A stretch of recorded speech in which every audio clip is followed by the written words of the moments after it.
बारामती पोटनिवडणुकीवरून ठाकरेंच्या शिवसेनेची कोंडी, सुनेत्रा पवारांची उद्धव ठाकरेंशी फोनवर चर्चा।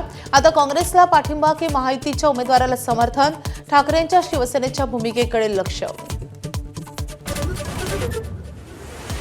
सुनेत्रा पवारांच्या पत्रामुळे पार्थ पवार अडचणीत येण्याची शक्यता। 10 मार्चला आयोगाला लिहिलेलं पत्र मागे घेतल्याची सूत्रांची माहिती। 28 जानेवारी ते 10 मार्च दरम्यान झालेला पत्रव्यवहार ग्राह्य न धरण्याचा उल्लेख। राहुरी पोटनिवडणुकीसाठी ठाकरेंची शिवसेनाही आग्रही, मातोश्रीवर बैठक। माजी जिल्हाध्यक्ष रावसाहेब खेवरे आग्रही, बाळासाहेब थोरातांनाही खेवरेंचं साकडं।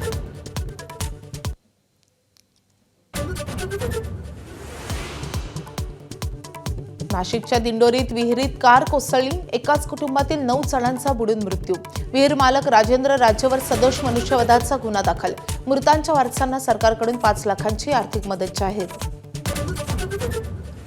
नाशिकमध्ये एनजीओ संचालक आणि तथाकथित पत्रकाराकडून महिलांचं लैंगिक शोषण। आरोपी रवींद्र एरंडेच्या टॅबमध्ये 87 व्हिडिओ सापडल्यानं प्रकरण उघडकीस। गरजू महिलांना नोकरीचं आमिष दाखवत शोषण केल्याचा आरोप।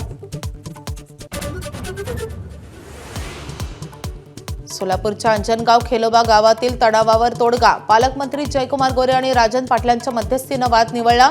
पुतळा स्थलांतर करण्यासाठी ग्रामस्थांनी नवीन जागा निवडली।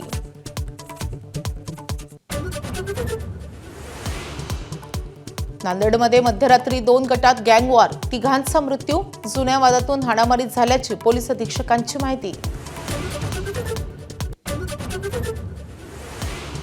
सातारा जिल्हा परिषद सभापती निवडीवर शिवसेना आणि राष्ट्रवादीच्या सदस्यांचा बहिष्कार।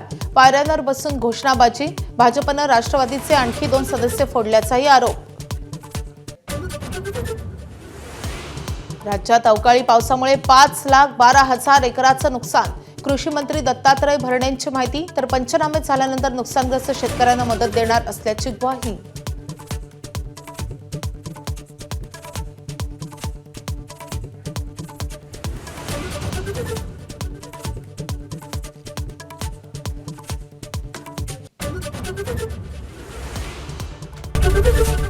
एबीपी माझा, उघडा डोळे बघा नीट।